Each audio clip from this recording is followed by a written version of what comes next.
Dans les hautes terres des territoires de Beni et de Lubero, dans la province du Nord Kivu, située dans la partie est de la République démocratique du Congo, les ménages n'ont plus droit qu'à 2 parcelles, voire un tiers d'une parcelle pour nourrir un ménage de 6 enfants en moyenne. Pourtant, les champs familiales est la principale source de revenus et de nourriture pour les ménages. Un phénomène de diète qu'observe Nzilamba Tridon, chef de service de l'agriculture, pêche et élevage de la commune rurale de Kyondo. Akarema kanene nesho parcelle ibiri akashionereraya uko bahati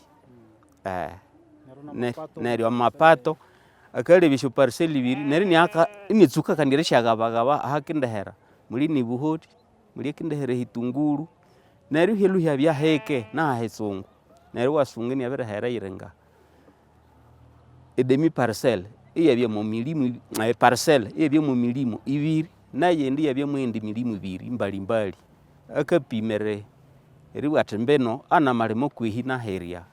Ces phénomènes prennent de l'ampleur au fur des années, comme le fait remarquer Charles Luanga, directeur du Centre d'adaptation et de production des semences améliorées CAPSA. Il travaille dans cette région depuis plus d'une vingtaine d'années. Avant 2000, la population pouvait exploiter 0,5 hectares. Mais actuellement, la superficie à cultiver par ménage a sensiblement diminué, de façon que un ménage d'au moins 5 ou 8 personnes n'exploite plus 0,5. C'est-à-dire, elle se contente désormais de petites superficies, une parcelle qui est de 6 arts ou au maximum 12 arts.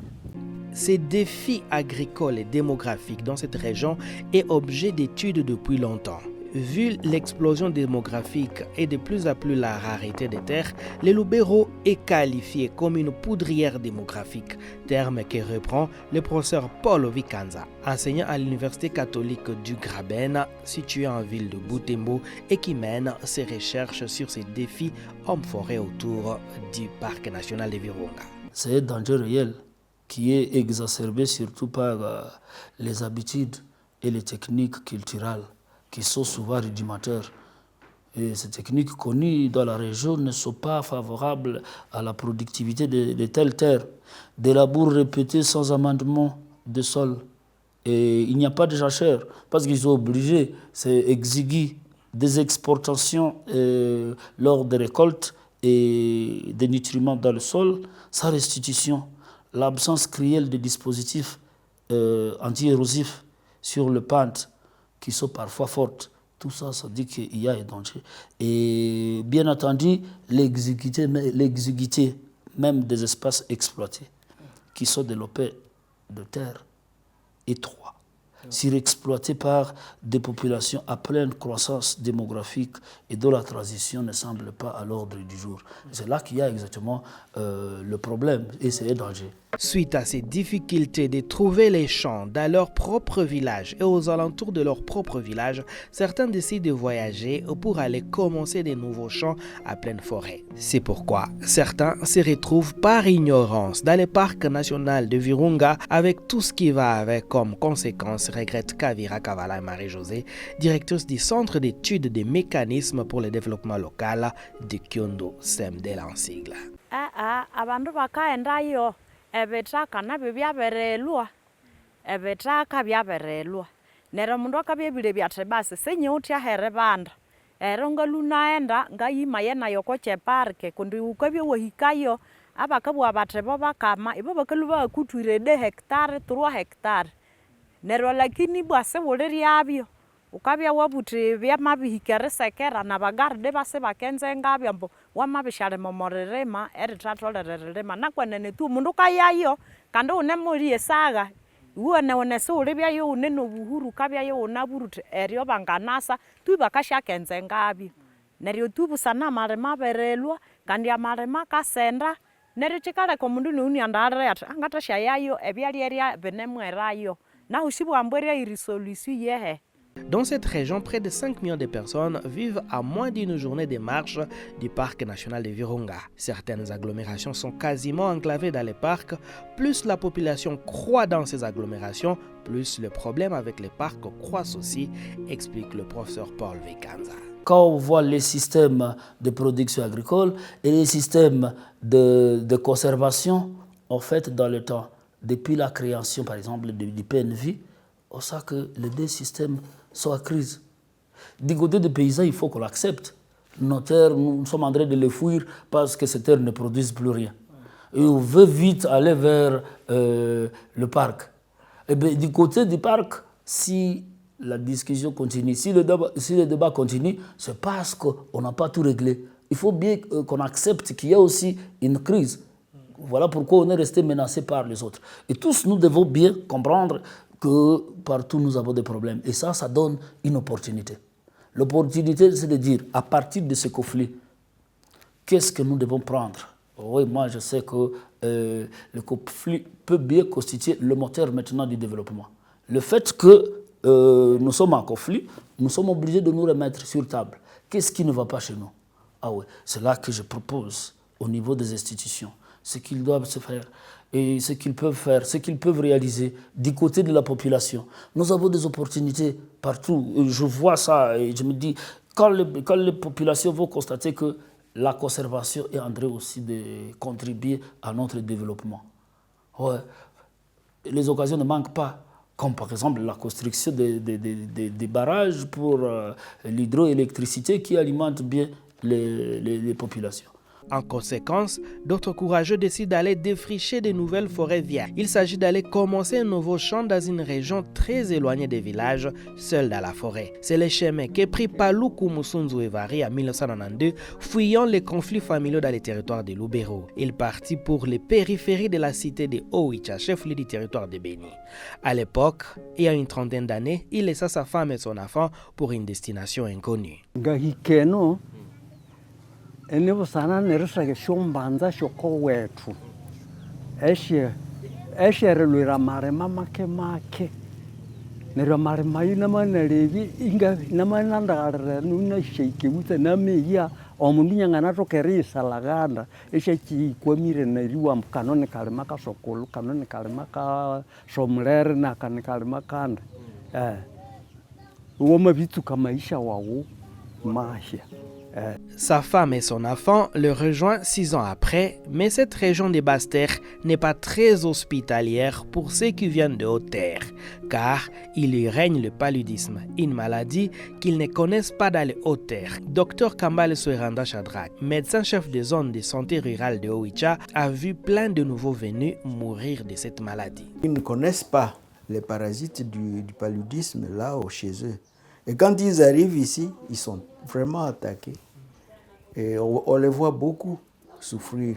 Et même il y en a qui meurent beaucoup. Pourtant, certains arrivent à s'en sortir et ont tout quitté pour venir s'installer dans une nouvelle terre. Quelques années après, en rentrant dans leur village d'origine, certains ont des signes montrant une nette amélioration de la vie, explique Nzilamba Tridon. Kunduka sungango mundu moma ayumulwe mukalurana ya karema hakaho myaka 2-3 akabyasa uwasungati omba mwana ngaenda nayo neri warebye nguko mahika omunyumba omuchihanda mwamaye munalwe ngo mwasi werikania malene mwana kanditahia uwasungati nje nanguti kombeni 3 lakini niabisha etoka nekururu neryo ayo baba kayeyo yabiya maberembera abantu na malowe chipetraka eni mabe keha. Mais cette prospérité n'a été que de courte durée suite à l'insécurité. Le territoire de Beni, où beaucoup se rendent à la recherche de terres fertiles, est une région instable où sévissent plus d'une rébellion étrangère, en plus des milices locales. La pauvre population agricultrice est victime de tueries barbares depuis près d'une vingtaine d'années. Ainsi, ces agriculteurs sont obligés d'abandonner leurs champs. Kanyere Amande des Anges en fait partie. Tunapata mashamba ndio tunanunua. Tukisha nunua kisha miaka fulani adui inatuingilia. Unawaza umepanda utavuna, jamaa itafaidika, sasa banakuya banabatosha na hamu ya kula ile ambao mumevuna. N'y pouvant rien de plus, certains se décident de rentrer dans leur propre village d'origine où ils retrouvent les mêmes problèmes qui les ont obligés de partir, les manques de terre et les conflits fonciers qui en découlent.